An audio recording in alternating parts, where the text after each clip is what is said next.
in the all-new 2025 Subaru Forester. For the second day in a row at short. Gonzalez at second, Horwitz at first. Davis behind the plate again, catching Falter. Here is Heriberto Hernandez. Marlins playing their 66th game of the season today. This is their 66th different starting lineup under their first-year manager Clayton McCullough. And for the first time in his career, Heriberto Hernandez will bat third on the lineup card. He is 8 for 14 now, since starting his career 0 for 6 at the plate. He is settling in nicely in the big leagues. Yeah, the guy's hitting 400. Couldn't crack the lineup yesterday. Clayton McCullough was scolding himself downstairs. He said, "How dare I not have him in the starting lineup?"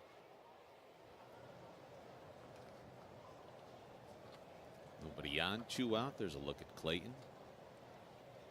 He's got some sunscreen on those arms today. That is walloped on a line into left field. That's down for a base hit, and it's chasing Frazier towards the corner. Throw coming in towards second is not in time. You better keep him in the darn lineup every day. It's a double for Hernandez. Gets a fastball, and he's absolutely killing the fastball, and that one was hit pretty hard. You know, he's had some jam shots with those 8 hits of late, but that one was roped right down the left field line. Another 2-out hit for the Marlins in this series. You see Frazier, he gets it in as quick as possible. You're not going to get Hernandez at second. Second double of the season for Heriberto. That'll bring Otto Lopez to the plate. He's riding a 5-game hitting streak right now. Lopez is 5 for 17 on the road trip. Couple of homers, 4 runs batted in, 1 for 4 in the middle game last night. 2 for 5 in the series with a homer. He went deep on Monday. Tough assignment, though, facing the lefty and the veteran Bailey Falter today. There's a swing and a miss. Since the start of May, Falter has the 5th best ERA among all National League pitchers, trailing only Atlanta's Chris Sale, Cincinnati's Andrew Abbott, his teammate Paul Skeens, and San Francisco's Robbie Ray. Mitch Keller turned in the Pirates' 32nd quality start of the season last night. He allowed 3 runs over 6 innings. This is blistered high and deep down the left field line, but foul into the seats. Well, this is what Falter does. He's got that big curveball, and he throws that 4-seam fastball off the height of the curveball. So it wouldn't surprise me if he tries to come back with a 4-seamer upstairs. He's got the big looper. He likes to backdoor his breaking balls, that slider and the curveball to righties on that outside half. There's the 1-2 to Otto, and that is a splitter at the knees called strike 3. Double here at the top of the first for Hernandez. Nothing further for the Fish.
Put on check.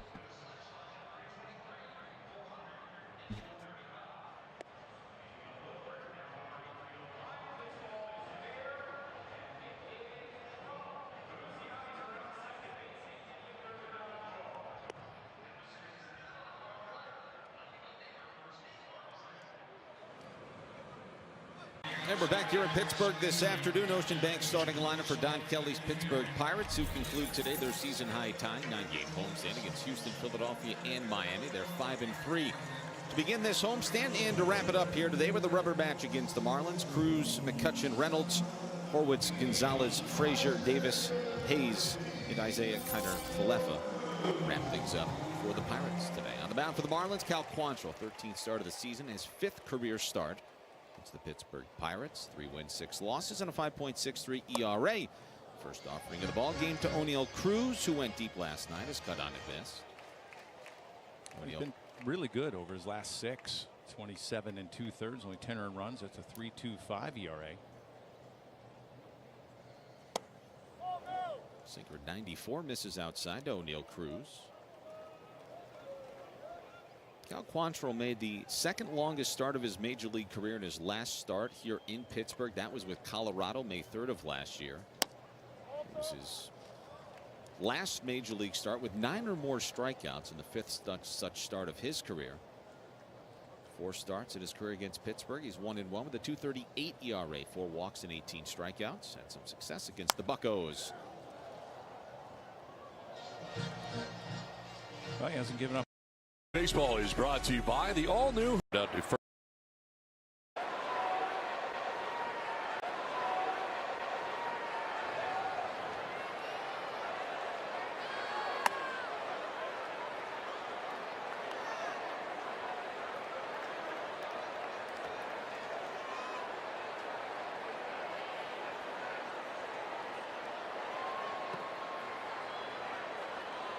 One out, one on, and Freeman turns on this, fouling it down the right field line out of play.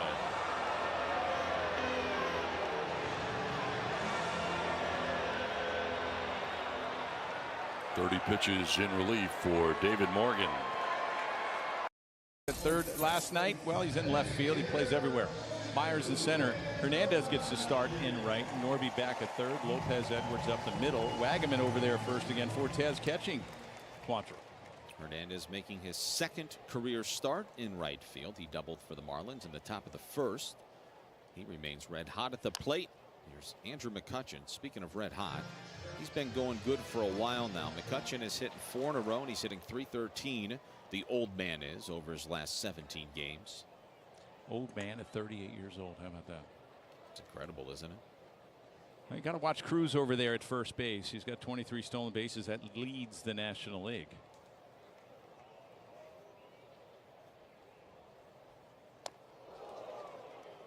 Pirates have stolen the 5th most bases in baseball with 62 stolen bases on the year. McCutchen hitting a team best .264 among qualifiers. 5 homers, 22 runs batted in. The lead at first for Cruz not going anywhere in that. Sliders chopped foul.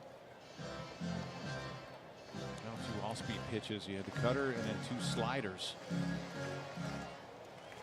to McCutchen. Quantrill in his first 6 starts of the season, 2 wins, 3 losses, and an 8.10 ERA. Runner goes, fly ball in the air. Left center field. Dane Myers making his 28th start of the season in center today. Puts the squeeze on out number 1 here in the bottom of the 1st. That'll bring the switch hitting right fielder, the veteran Brian Reynolds, to the plate for Pittsburgh. So an 8.10 ERA in his first 6 starts of the season. In his last 6 starts, just 1 win, 3 losses, but a 3.25 ERA. It's quite the turnaround here for Cal Quantrill. Well, I've been watching him obviously all year, and what I see when he has success is when he's using his fastball. I preach fastball all the time because that's where your mechanics are the most solid. Reynolds the left. Sanoja's got it, 2 away. Everything comes off of that fastball. You start off speed and you're splitter heavy, cutter heavy. I still think he has maybe too many pitches. But when he's commanding the fastball to both sides of the plate, the splitter's a lot better. His cutter and breaking ball are a lot better. And you see him go 5 innings. He's not a guy that's going to see the 3rd time around the lineup. You only have 24 plate appearances that 3rd time around. Here's the left-handed hitting. First baseman for the Pirates, Spencer Horwitz. Coming up the next half inning, Liam Hicks is going to join the program. Looking forward to chatting with Liam, who's having a fantastic start to his major league career this season. Spencer Horwitz watches a curveball in the dirt. He's hitting .174 over his last 13 games. Going back to what you just mentioned about Cal Quantrill and establishing and commanding the strike zone with his fastball. Sounds very similar to what we have seen the last 2 times out from Sandy Alcantara, who turned into a fantastic start last night. Yeah, absolutely loved his start last night. A lot more fastballs, 4-seamer, 2-seamer out of those 85 pitches. A lot less changeups. 10 the outing before last night. Only 16 last night, so it's not like he's force feeding. He's always had a good changeup, but he's not force feeding it. He's figuring out, hey, I got the good fastball. Oh, the breaking ball is working for me today. He's complementing the fastball with whatever maybe the opposing team tells you to throw him, whether it's a changeup or the curveball, but everything's coming off the fastball. Yeah, and when you're out on the mound, you know he has a good 4-pitch mix. He's always had the good changeup, and he's had the electric fastball. He's figured out how to control the two-seamer and keep it down in the zone. Runner goes. Here's a throw down to second base, and it's not in time. Cruz came off the bag, and Lopez tried to get over there and apply a tag on him, but Cruz was able to get back in time. Well, not really a great jump. He just has really good speed. There you see Lopez, and the throw was more towards the first base side, maybe more towards second. You might have gotten him. Oh, it was close. Nice slide by Cruz to avoid the tag by Lopez. Cruz dirty out there at second, man in scoring position. 3-1 pitch. Cutter hit foul. Now the count is full on Horwitz. And when you're out on the game mound, you know, it's so different than the bullpen, because the bullpen has 2 mounds together. You know, you have the double mound because you're going to, just in case you double barrel with the lefty and righty getting up. The slope's not as steep as the game mound. They try to make it that way, but it's not going to be that way. There's a swing and miss, and the inning is over here at the bottom of the first.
One, two, three, four. You hear us, Liam?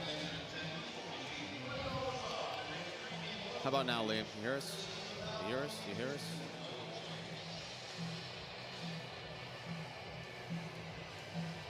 All right, welcome back to PNC Park. Scoreless as we go to the top of the second inning. Eric Wagaman due to lead things off for Miami.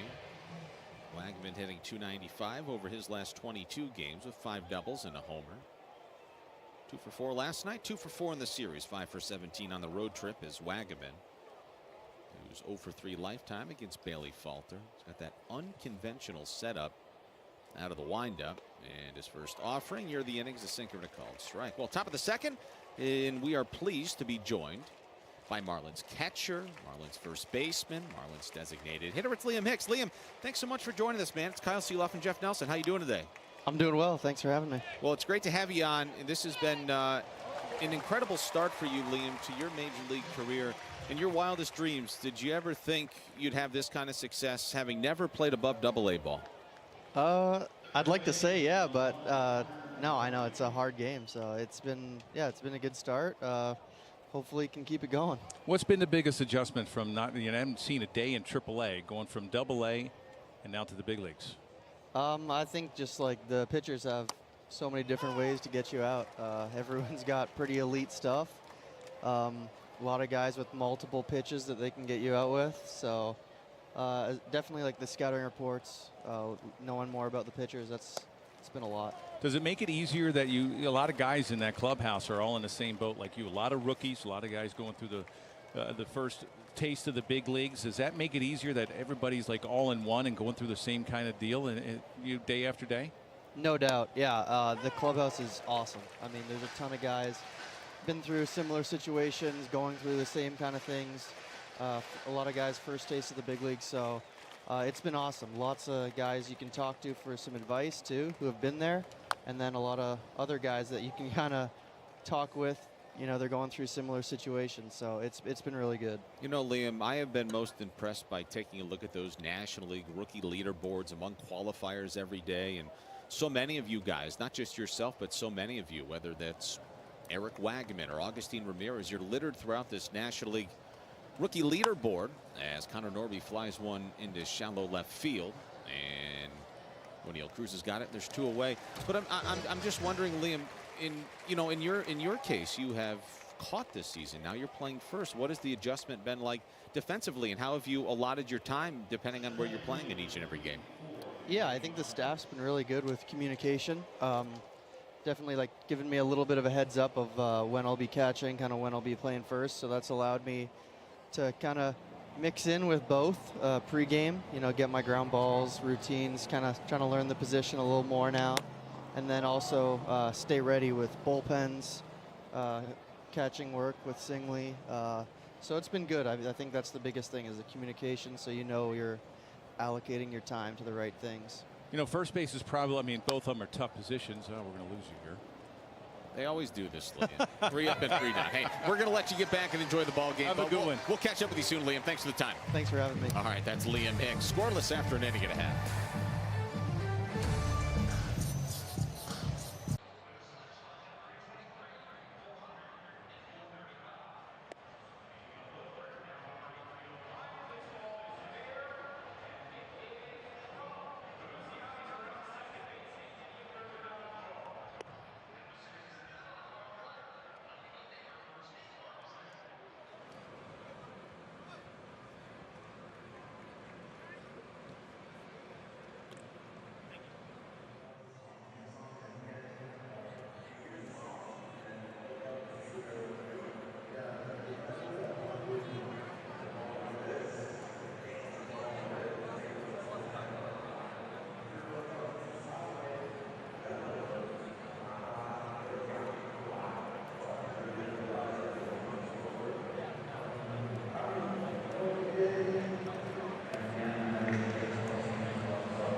Look, you don't have to be perfect. I think that's what he was doing before, and this board speaks to that at least. He was trying to be perfect as opposed to saying, hey, you know what, at times, I'm going to make the mistakes, but when do you make them, right? You don't let back-to-back hits get up there. You don't walk guys. And you look at the walks. When they're down, he's good. Yeah. And so I think, you know, going back to a couple of his pressers that he's had, even with him talking to Taylor the other day, it was more of him saying, look, maybe I needed to have a couple bad starts to like put myself in check and go, I'm going to work, but it doesn't necessarily mean that the work is going to transition to the game. Right. Because he was looking for that. He was looking for that. So I think he now understands that, hey, you know what, I'm going to put the work in and then go out there and execute based on just that game and how I game plan forward. And I think it'll be good for him because he'll be tested right away with the top of this lineup. And if he struggled, it has been in the first inning. Yep. And so I think this will be a great opportunity for him to really practice everything you were just talking about, right? Yep. Let's now make it and put it in the game. Cliff? Wait, we done? Wait. I mean, this was your best show ever. Ooh. We got post-game, though, after. Hopefully, we're talking about a Cubs W, a series W. We'll catch you after the game. Cubs, Phillies, Game 3. I'm the voice inside.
Infield 2.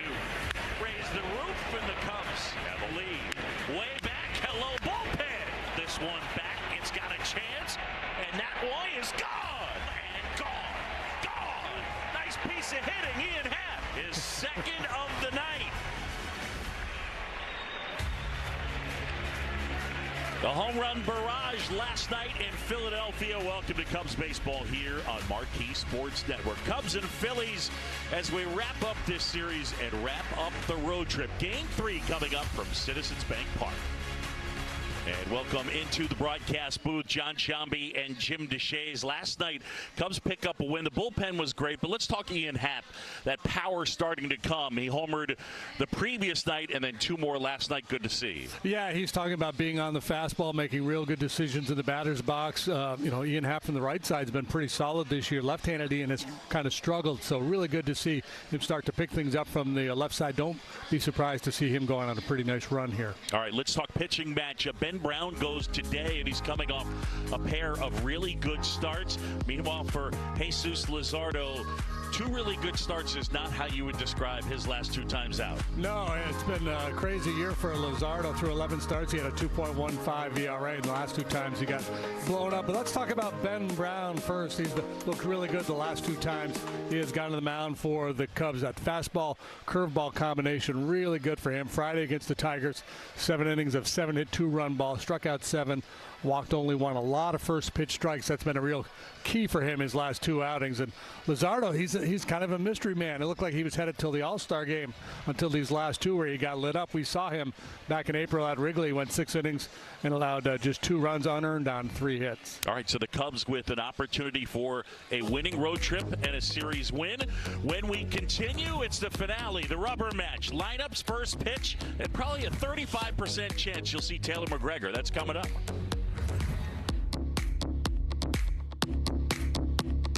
Here at Once Upon a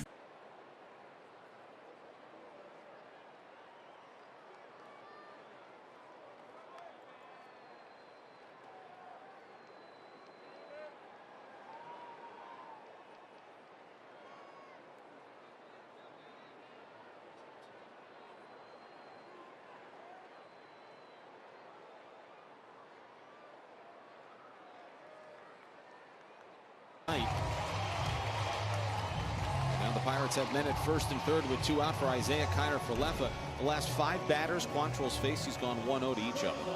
Yeah, and that was the first fastball that he's given up a hit on. A lot of the other 3 hits were all on an off-speed pitch, and it was a good pitch. It was just up, but you jam the heck out of Ke'Bryan Hayes. And it leaks in there for a base hit. 3rd hit of the inning. It's a foul. It's 0-1 on Isaiah Kiner for Leffa, who doubled on Tuesday last night. He's now hit safely in 18 of his last 21 games, going back to May 17th in Philadelphia. He's hitting .338 over that stretch, 7 doubles, 6 RBIs, 2 walks, 2 stolen bases, 8 runs scored, and 4 multi-hit performances. Pirates trying to break the ice here in the second. Swing and a miss, a splitter at 89 miles an hour. It's quickly no balls and 2 strikes. That seems to be an offering that's working for Cal today. Well, I would stay away from IKF if you watch those two pitches. I mean, he's really pulling off the ball. He's not going to be able, to my opinion, to cover the outside half. They go back inside with a splitter that time. And that first move from IKF, that front foot, when it gets down, it's open. It's not striding to the pitcher. It's striding more towards third base. That just shows you that he's looking for the inside pitch. Anything on the outer half, it's not going to be hit very hard. I think it's really interesting that you bring that up, Nelly. I have a question if we can get through another pitch here. That misses high. Everybody comes in to the game with a plan, but there seems to be a beautiful blend between reading swings early, seeing what IKF is trying to do, and also utilizing a game plan how to get them out. Well, also your catcher has to pick up on that as well. That's what you're right. The pitcher's 60 feet 6 inches away, and sometimes you just don't see it. Runner from first goes. Here's the throw down to second, and the ball's going to sneak into shallow center. It's not a good throw by Nick Fortes. That'll allow Davis to score from third. He was not going until that ball got into center field. Well, that was a set play, I would say, from the Pirates. He had Ke'Bryan Hayes probably could have stolen the base easily, but he stops right in the middle. You watch the jump, good jump, then he just stops. And this is a ball that Edwards needs to play in front of him. If he plays that ball in front of him instead of olaying it and trying to catch it like you do when you're trying to make a tag, then that ball stays there. Then you have second and third, maybe a rundown at that point instead of catching it or trying to pick it on the side. That's exactly what the Pirates were looking for, too. They were looking for that rundown. They were trying to grab an early run, and the Marlins might be a little gun shy, and that's maybe a lot of the reason why sometimes teams won't throw through with men on the corners. Now the runner takes off for third, and that is ball 4, and a stolen base for Ke'Bryan Hayes. He was paying no attention to Hayes. Let's go back, take a look at the run. It was very clear what the Pirates were trying to do here. Yeah, watch Hayes. He'll stop, and once that throw, he probably could have stolen this base easily. But that allows Davis to score once that ball gets into center field. And like I mentioned, that's a ball that Edwards, once he sees Ke'Bryan Hayes stop, you got to get in front of it. And you play it off the front of your body instead of to the side. And if you keep it in front, Davis doesn't score. Pirates are trying to steal a run. They get a run on the E2. Quantrill was paying no attention to Ke'Bryan Hayes at second, who stole third on ball 4 to IKF. Quantrill was ahead of Isaiah Kiner for left and no balls and 2 strikes, and he lost them. So that gets Daniel Moscas out of the dugout. And they got to go out and talk about this situation. It's going to be a similar situation as when Davis was on third and he wound up scoring. Ke'Bryan Hayes took off. IKF has 9 stolen bases on the year. This is a first and third situation. Now it wouldn't surprise me if he does try to steal that they don't throw through. Make sure you tune in on Friday. Marlins Live pregame show brought to you by your South Florida Hyundai dealers. Marlins will begin a Arno here for the Phillies in that. What's the word, Gio? What's the word? What's the word? What's the word? Was headed to the All-Star game. He was I got me a 2.15 ERA. His last 2 starts, he's allowed 20 runs. Happ swings and misses, and it's a strikeout. And there's one away. So, you know, the speculation is, was he tipping his pitches? What was going on? The stuff was still the same. There wasn't a noticeable drop off in velocity or anything like that. But man, he got abused. 5 2/3, 21 hits, 20 runs in just 2 starts. So here is Kyle Tucker. And that one tapped foul at the plate. This right here and today's Cub lineup really underlines a point that you make all the time when you talk about left on left, and sometimes the splits are more neutral. In Luzardo's case, it's not the case, but there's one lefty in the lineup today, and it's this guy. So, you know, he's not facing just a random lefty. Right, he's facing a beast. Yes, absolutely right. The left-handed batter's hitting 200 against Luzardo. Righty's 309. But if that you're one in there for a strike. If you're Greg Counsell, if you're going to play any of your left-handed bats, you know, this is going to be the guy. PCA would be the other option, but if you're looking to give one of your lefty hitters a day off, it would be against a guy like Luzardo.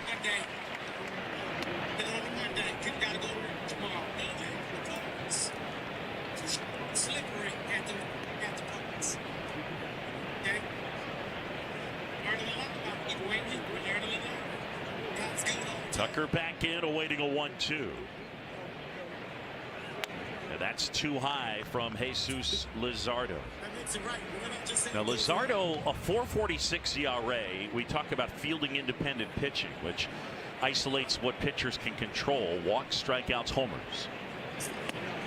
Check swing. Did he go? No, he didn't. That's Vic Carapazza down there. And now the count is 3-2.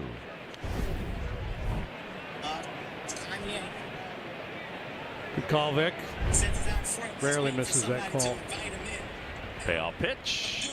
Swing and a miss. Struck him out. And a good start for Luzardo as he has fanned the first 2.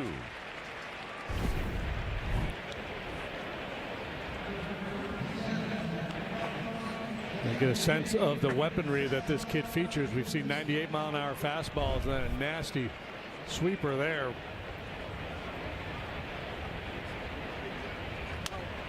And Seiya Suzuki pushes one foul out of play off to the right. JD to finish the point on Jesus Luzardo. His fielding independent pitching, it's delivered in the form of ERA, is 2.89. He has the second biggest gap between his ERA and his FIP, and would tell you at least a little bit that he's been somewhat unlucky in terms of when the bad stuff has happened. Yeah, and basically the bad stuff, those last 2 starts, the Brewers touched him up for 12 runs 2 starts ago in 3 1/3, and then Toronto got him for 8 in his last start. Back to work, 0-2. Yeah, that's downstairs.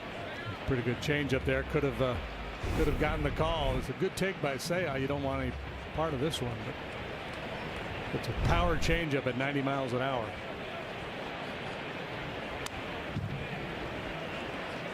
Talking with Larry Anderson, the fine analyst on Phillies radio, he said that Luzardo, he said there are people within the organization that thought he was tipping his pitches, so they've done a lot of work with video, trying to identify what that may have been. And Larry said he also made a lot of mistakes in the heart of the strike zone. That's back up the middle, and fielding it, Turner, safe at first. Suzuki beat it out.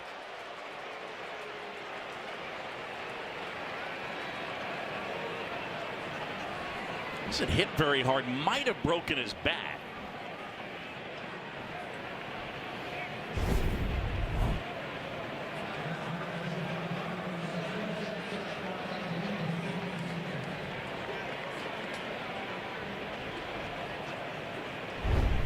I think if it's a tie game in the 8th inning, they might take a look at that one. 2 outs, nobody on in the 1st inning. Probably not worth it. Phillies have not played very good defense this year. Here's Dansby Swanson, pitch down and in. The group they have out there today, the up the middle group, right? Stott, Turner, Rojas in center, Real Muto behind the plate. You kind of like that. Some of the Castellanos is a problem in right field. He's always had his issues defensively. On the ground, but foul of third. I'm not sure on the Turner part of it. I mean, last year he was -14 in DRS and -3 in outs above average. This year he's a minus in DRS and 2 in outs above average. I'm with you on Stott. Plus on the OOA, OAA, CIA, FBI. Luzardo tries to PIC.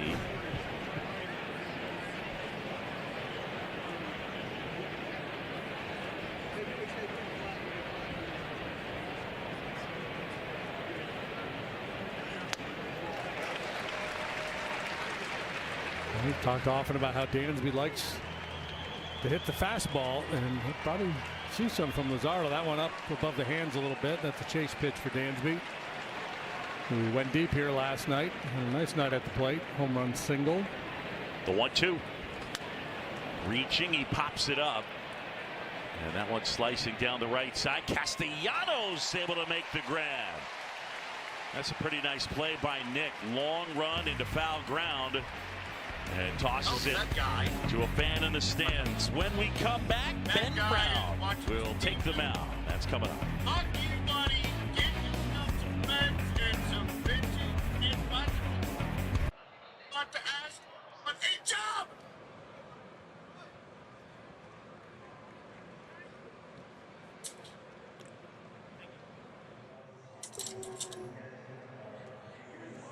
No-fly zone, gentlemen. No-fly zone. Restricted airspace. Restricted airspace. Can't take off from the airport. Mr. Dominguez.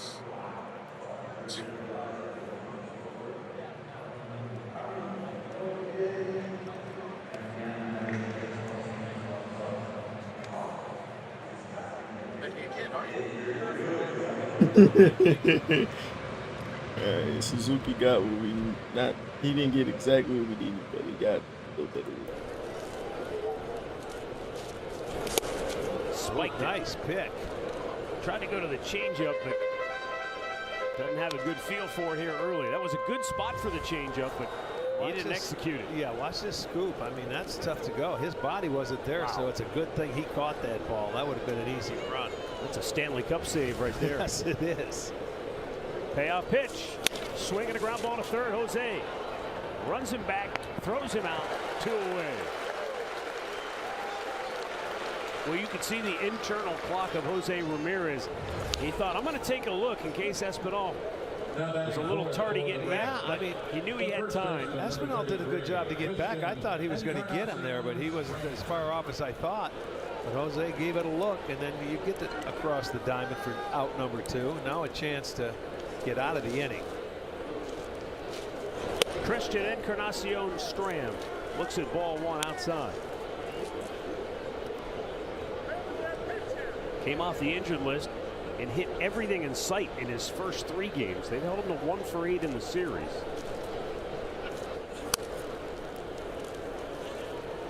His first 3 games after he was activated from the injured list with that back injury, he went 7 for 13 with 6 runs batted in.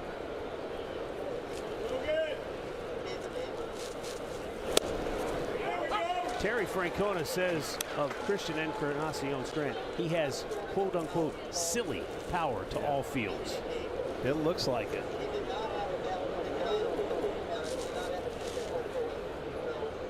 Two 2-1 pitch. Weak ground ball to short. Arias sets, throws, and gets him. So they get out of some early trouble here in the first. No score. Guards coming to bat.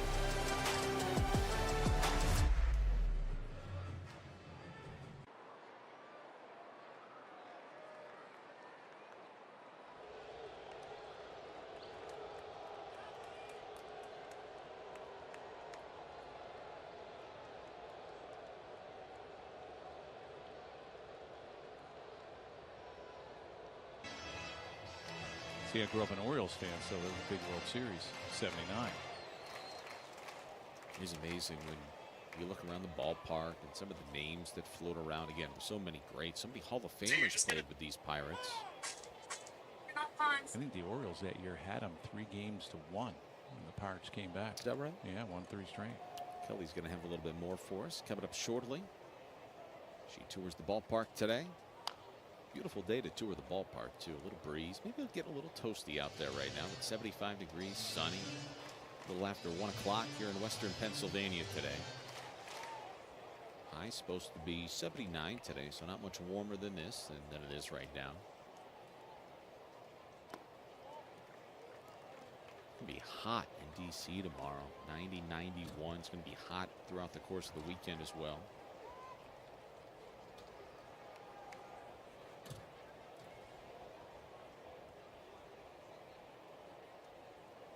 The 2-2.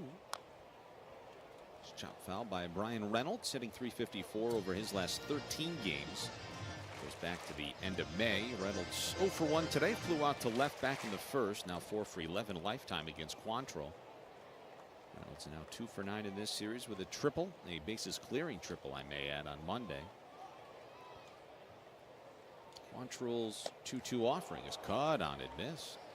Reynolds went after a high cutter, and there's 2 away.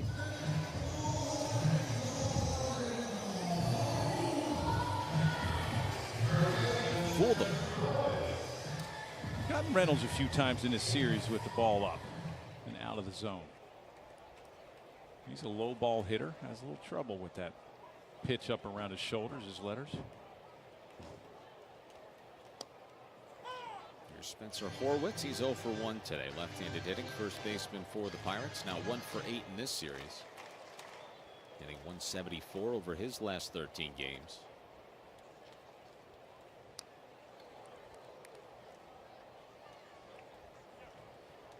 Pirates 27-41, playing their 38th home game already this season.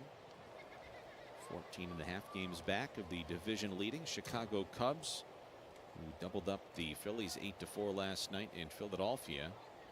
Those 2 teams playing again today. Scoreless in the bottom of the first as Horwitz sends that one foul. Cubs are trying to run away with that National League Central division. Doing a pretty good job.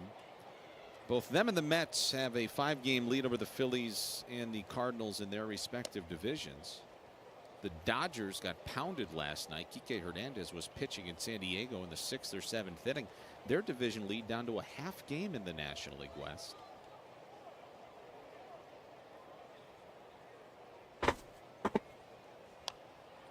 1-2 popped up. He'll reach the seats and go foul. I saw that Ohtani has basically 0 chance to pitch before the All-Star break. Is that right? I thought I saw yesterday maybe next month. Or, yeah. Okay. It's June. I just... Yeah, next month he will. Right after. I thought it, yeah. Exactly. About the, what, 18th? It's getting away from me. It all blends. It does. Once you get to this part of the calendar, maybe towards the end of the month, but once you get to late June, early July, before the All-Star break. Trying to find his legs. He's got long legs.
About 39 outs on 3 pitches or less, but they were being aggressive.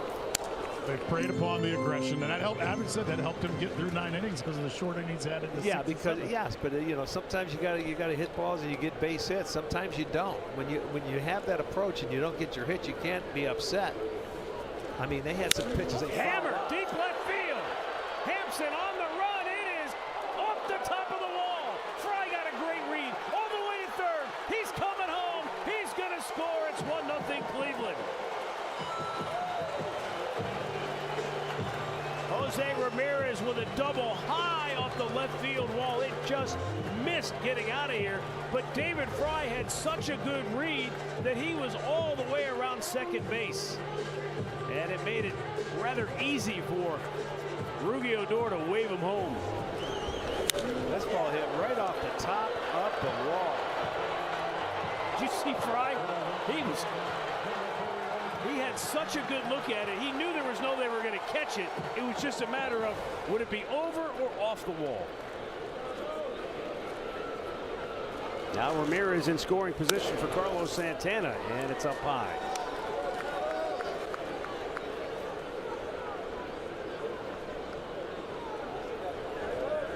That's the 15th double for Jose. And he keeps climbing the ladder too. Earl April, he just passed with that one. Santana off to the right.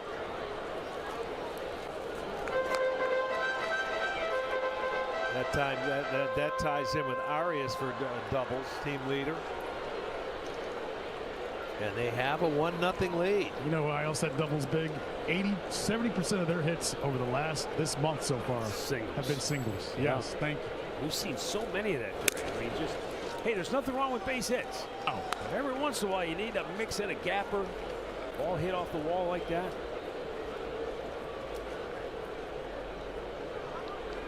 Now Santana with a 2-1 count. Trying to keep the heat on.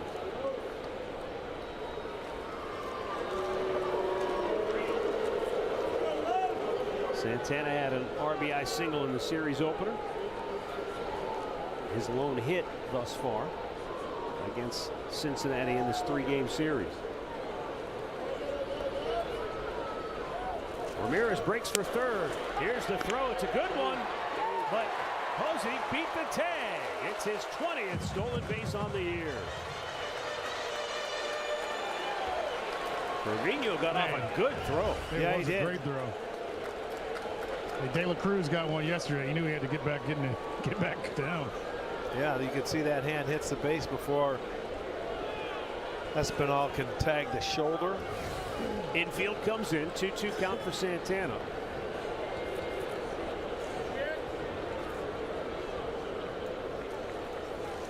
That was up and a little in, full count.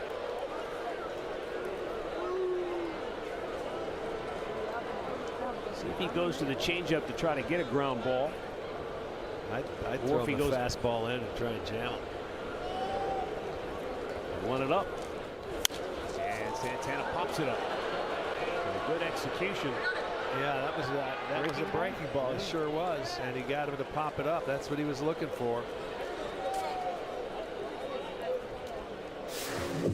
Well, here you go. Jose passing Earl Averill into third place on the all-time doubles list. Only Nap Lajoie and Tris Speaker ahead of Jose Ramirez. I only roomed with a couple of those guys with the black and white picture. You roomed with them, right? Bill Schneck, yeah. He'll tell you the ones. I know.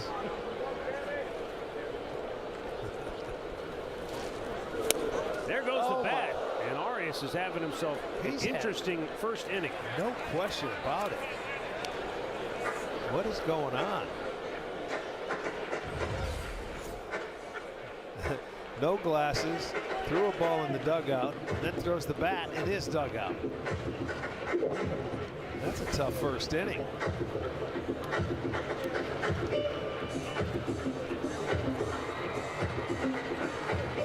Makes you wonder if you should have got out of bed. I hope it gets better. I've been there. I'm sure we all have at one point. 2 down, runner at third. And another swing and a miss. At a curveball. It's 0-2.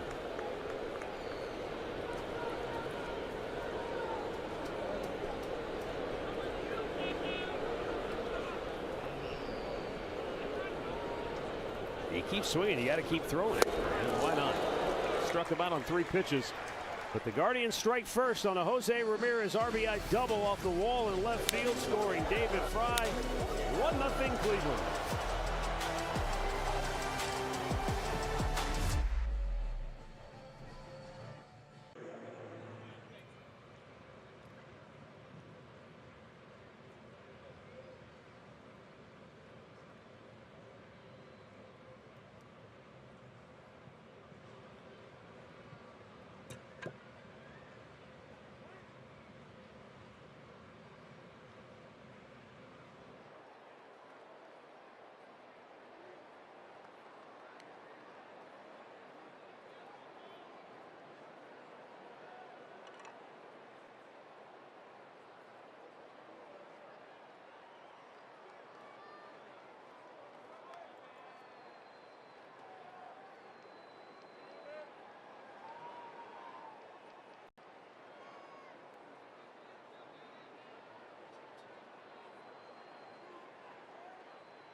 The Defy Wire Cam on a gorgeous afternoon. Lots of sunshine.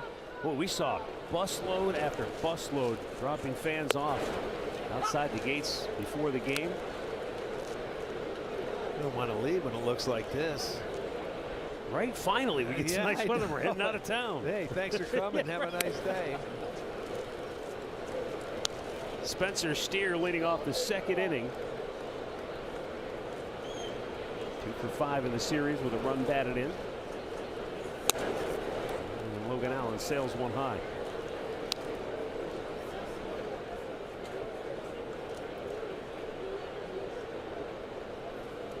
Now the 2-1. And Steer takes. It's off the plate. 3 balls and a strike.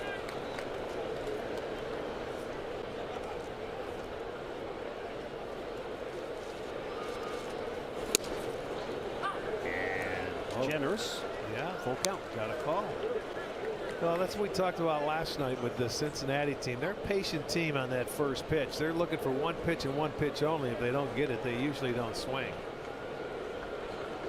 So the key to getting ahead is see if you can hit a quality strike and pitch from in front. You know, I asked Stephen Vogt about that before the game. You know, when you're catching, when you're in a series, we heard Cody Allen talk about the Reds' approach. Right. They sit on particular pitches. And how do you pick up on that as a catcher as the game goes on? Great pitch. He came back and got him. And it was a changeup to get his first strikeout of the afternoon. One down here in the second. There you go. Changeup, down and in. Catcher number 35. Good pitch. It's a swing and miss. Yes. He said at the end of the day, you still have to, you know, pitch to your strengths, and it comes down to what we just saw, executing your pitch. Right. He said, obviously, if you can pick up on a hitter's tendencies, if they spit on a certain pitch, you can kind of get an idea, okay, he's sitting on something else. Yeah, you eliminate. So you use your eyes, you work off of that, but he said you can't ever go away from what that pitcher does well. Yeah, his best pitch, or pitch is. And he said, hey, the other night they had 16 hits. Sometimes you just have to doff your cap to them and say, hey, they got us. They were on it. They did a great job. And when you don't execute, that's what big league hitters do. Yeah, execution's the key, and location. You know, if you throw them down the middle of the plate, good hitters are going to let you know that you made a bad pitch. And even anybody in that lineup can do that. Jose Trevino getting his first start in the series behind the plate. Swing and a miss. Logan Allen with another changeup, and that one was a different shape than the one he struck out Spencer Steer with. Watch the action on this one. Turns it over a little bit more. Yeah, that one stayed away.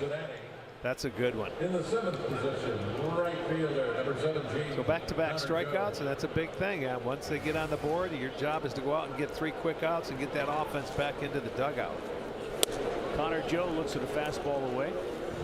Watch his last 2 strikeouts, the pitches. This one, a little different, going in, down and in. It just didn't get there. This one's going away.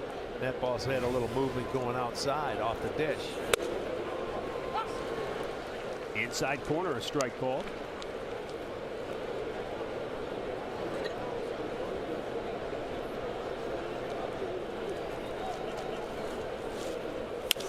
Hit off the end of the bat, a roller to short. Arias, high throw. Santana comes down on the bag. And they get the out. A little shaky start for Arias, but they go 1-2-3 here in the second. 1-0 Guardians.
1-0 Guardians, bottom of the second inning. Nolan Jones will lead it off. Jones 4 hits in his last 8 at-bats against left-handed pitching.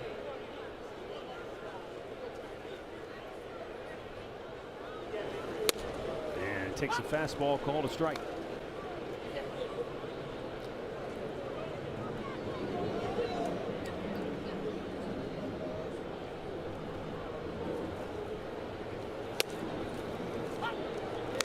It's 0-2.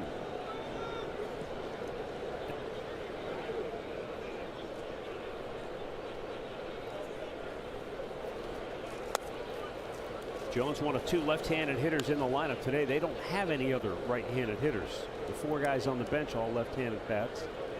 Austin Hedges on the concussion IL. Dom Nunez, the backup catcher, left-handed hitter in there today, along with Jones. Back to even, 2 balls, 2 strikes.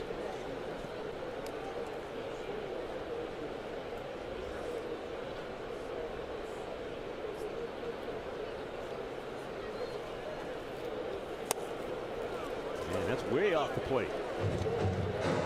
Well, had him down 0-2. He's got it down to back into the count. 3-2.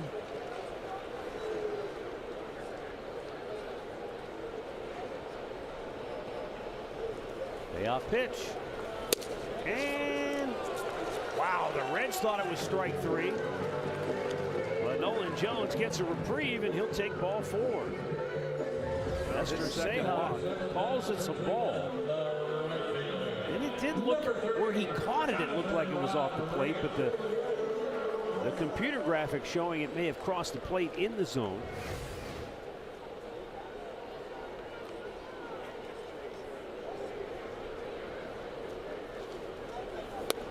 Down low, ball 1 to Jonathan Rodriguez as we take a look at Bet365 betting odds today. Rodriguez 1 out of 5 in the series.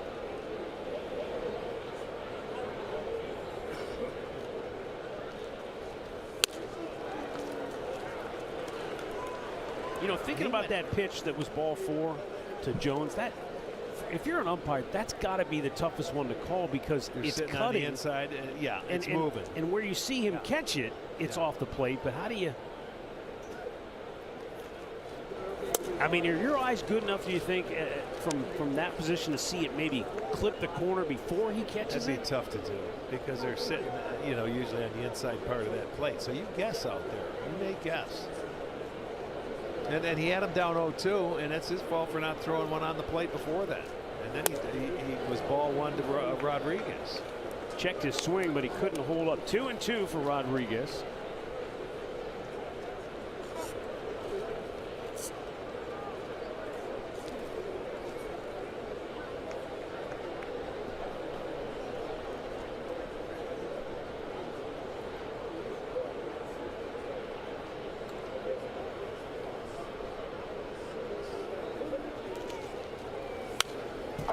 One to hit. He likes to extend the arms. That pitch might look like it's away, but for him, that's probably in the sweet spot. Well, and that's the one you want to put in play and at least hit it hard. You may not get a hit, but it's out of your control. If you hit it hard, you don't need to foul those off when you get them. 2-2. Up and away. Breaking ball. Full count.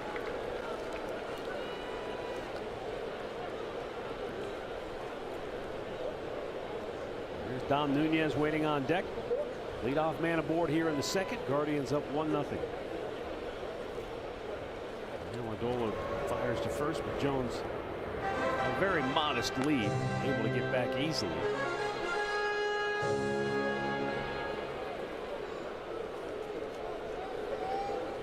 He got a big lead this time. Not running. Back our way and into the seats.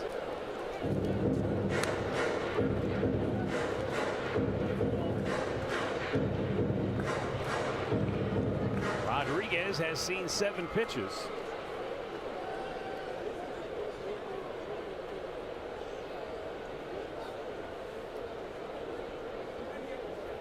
There goes Jones. Swing and a miss. Throw down in plenty of time. Strike him out, throw him out. Double play. Now that's the chance you take when you start the runner with a left-hander. You got to hope that the guy puts the ball in play. And Rodriguez could not do that. He swung the ball out of the zone. There goes a nice throw by Trevino to get Jones. Strike him out, throw him out.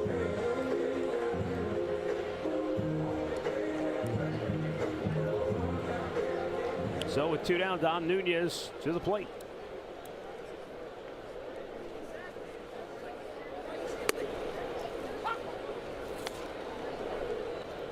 Nunez in his second game with the Guardians, 0 for 3 in his first.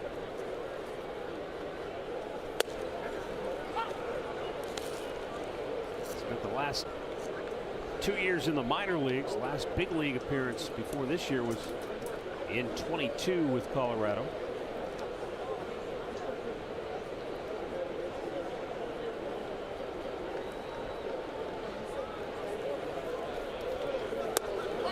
Struck him out looking. 1-0 Cleveland after 2.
Check out our stats with Lowe's this afternoon.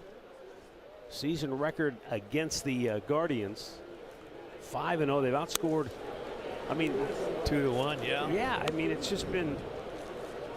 Starter ERA, bullpen the same. 8 homers.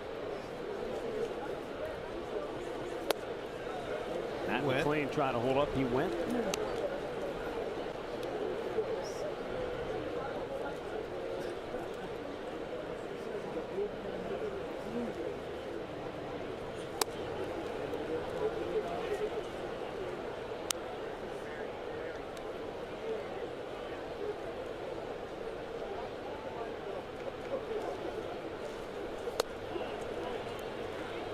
Just a little low. 3 balls and a strike. McLean 0 for 7 in the series.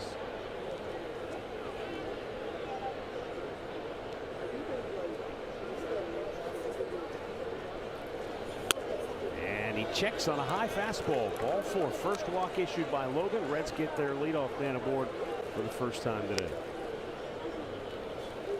And we'll get a word right here from Cleveland Clinic. When you make complexities your specialties, you redefine what's possible. For every care in the world, Cleveland Clinic.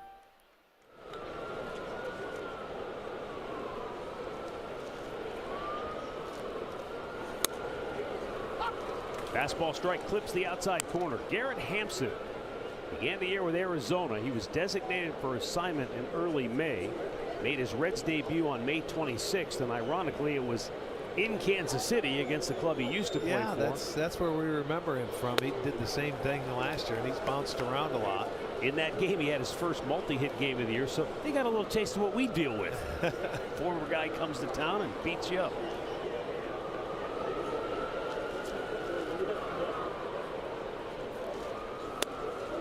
Missed outside. Logan's pitching from behind today. He normally gets that strike one and goes to work. And you know, between the first 3 pitches, he usually stays ahead in the count. But today he hasn't been able to do it, but he's been fine. Ground ball to third. Jose goes to second. There's one on Hill. Turns 2. They go around the horn. Pretty slick fielding there. Well, you see how quickly that Ramirez got rid of the ball and gave Martinez just a beautiful feed. Look at really quick. There it is, a strike. Right there at the shoulders where all he has to do is catch it, turn it, and throw it to first. Very nice. Top half of the third, 1-0 Guardians on top. 2 down, bases empty for TJ Friedl. And he takes breaking ball in there for a strike. Friedl popped up on the infield his only time up.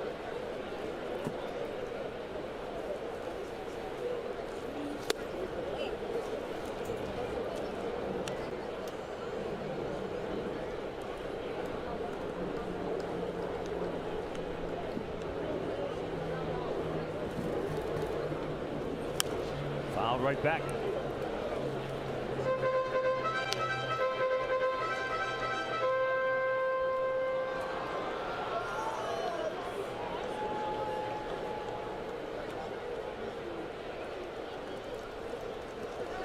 Ball and 2 strikes, 2 down, 3rd inning. And it dips low.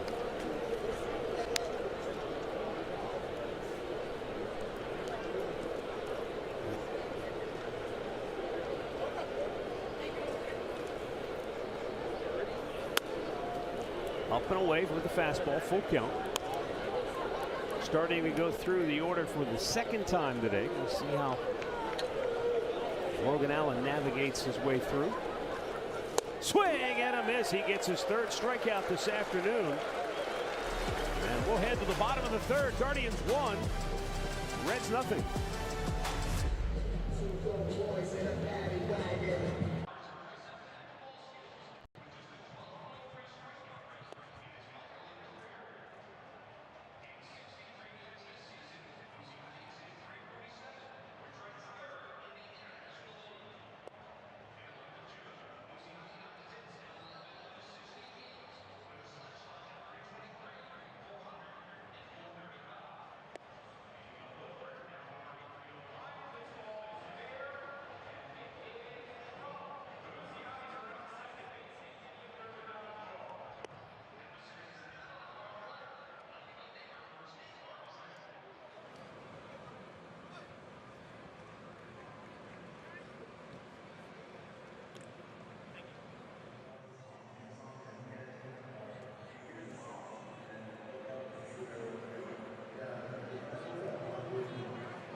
All right, prior to the game today, Marcus Dupree threw out the ceremonial first pitch. And if you're like me, if you grew up in the 80s watching college football, you know who Marcus Dupree is. He was one of the best college running backs of all time. And in high school, he broke Herschel Walker's touchdown record. Unbelievable. For all time among high school players. This guy was legit, and he joins us now up here in the booth. He was also a standout high school baseball player. But Marcus, you tell me the story. You went to Oklahoma to play football, but you also wanted to play baseball too, right? I wanted to play baseball. It was in my blood. I've been playing since 3rd grade. And I batted .499 in high school, I think. And it was a great sport. It was just, what position did you play, Marcus? Basically, in high school, well, Little League, I played every position, first base, second base, wherever they, wherever you want to play. I was a catcher and pitcher, and in high school, I pitched in first base and catch. Angel Martinez leading off the bottom of the third, but Barry Switzer didn't want you playing both sports? He did not want me playing both. Yeah, back then you weren't allowed to. So Bobby Witt was my sweet mate. He was like, Marcus, you should play baseball. Did you play high school? Like, yeah. I would love to play. I said, but you guys go ask Coach Switzer if I can play. Not me. So, line drive, base hit left field. So the Guardians get their leadoff man aboard. And for fans listening, Marcus is talking about Bobby Witt Sr. Now, Bobby Witt Jr. is tearing it up. Right. But his old man was a really good pitcher. Pitched with Cleveland for a little bit. So he was one of your college guys. Yeah, we were friends. He lived right across the hall. We talked every day. And I hadn't talked to him in a while, so I was going to try to get in touch with him to just congratulate his son. And, 40 years, I guess 40, whatever. 40 years ago, we were in school together. It goes by fast, doesn't it? It flies by, I tell you what. I was talking to Coach Switzer the other day. He said, Marcus, I don't buy green bananas anymore. Now, you're in town. You're going to be giving out a big award coming up here, right? I am. The first Player of the Year, Marcus Dupree Player of the Year award, kind of like the Heisman Trophy. And it's a great honor for me to be still alive, to be able to present the first one. And I'm looking forward to it. Now, do we know who the winner is? Has it been announced, or is that still under wraps? Yeah, we already know Tavion St. Clair. He signed with Ohio State, and nice. I think he probably will end up starting before the year's out, probably. All right. Now, what position? We talking running back, quarterback? Quarterback. Oh, wow. Quarterback. Wow. Yeah, he's a big one. He's a good one. Marcus, I love meeting you.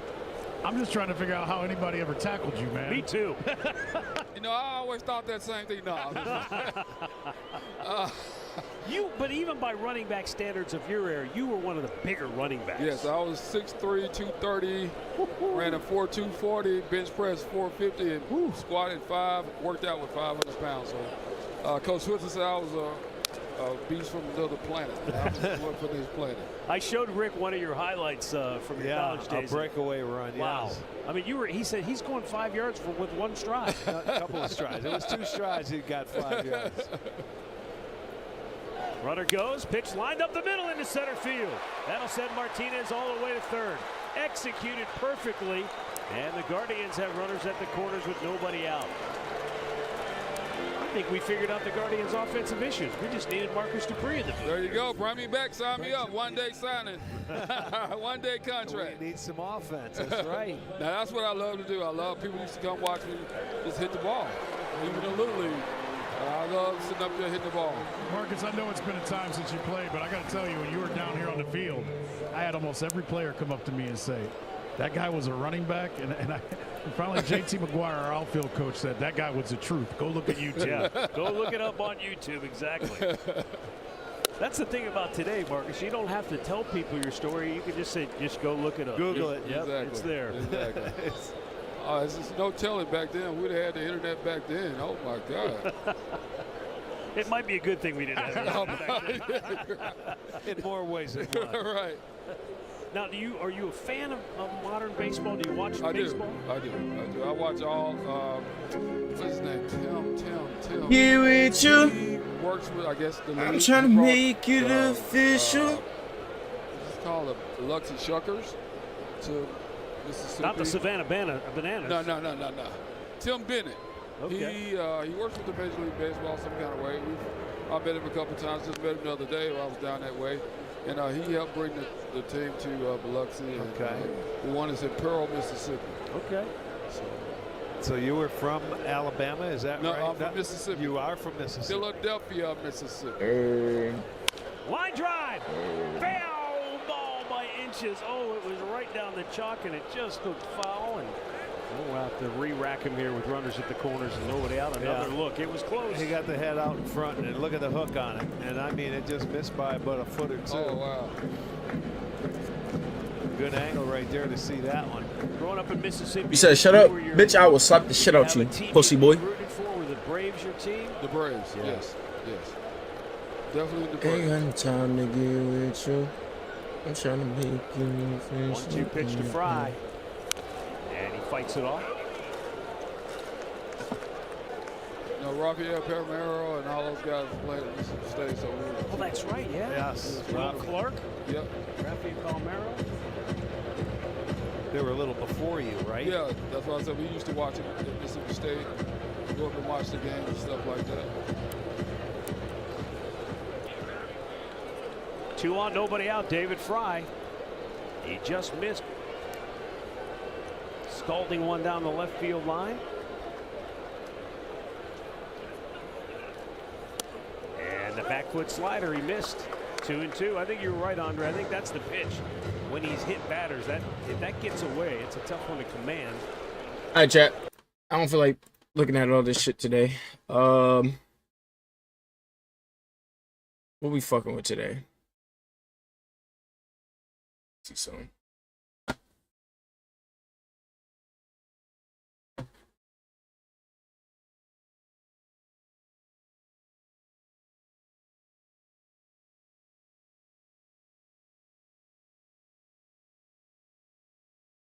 Oh yeah, we lit.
I'm gonna lie.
Fucking.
You got it, girl, you got it, girl. I don't wanna play no games. Fuck around, give you my last name. Know you tired of the same damn thing. That's okay, 'cause baby, call on me when you be needing it. You can leave with me, you know the beats in it. Give you TLC the way I creep in it. Face first, I'ma die right in it. You got it, girl, you got it, girl. I don't wanna play no games. Fuck around, give you my last name. Know you tired of the same damn thing. That's okay, 'cause baby, know you tired of the same. Fuck around, give you my last name. Know you tired of the same damn thing. That's okay, 'cause baby,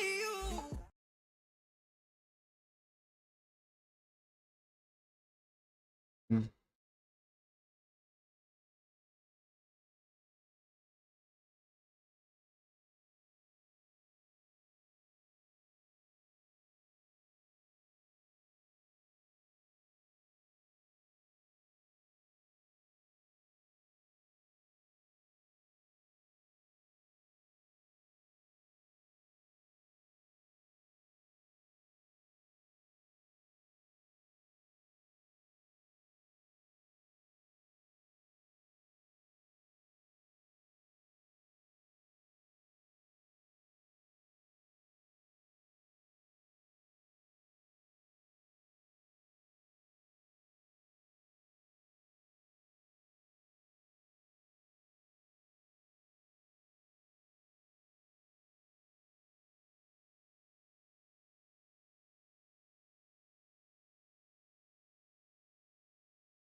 chat. Hello? Attention. All right. Attention. Chat, we got in the fucking school. I'm just in shock. I'm sorry. It's fucked up. All right, speaker, hold on. Yeah, I was calling because you got accepted. Oh, one second. Let me put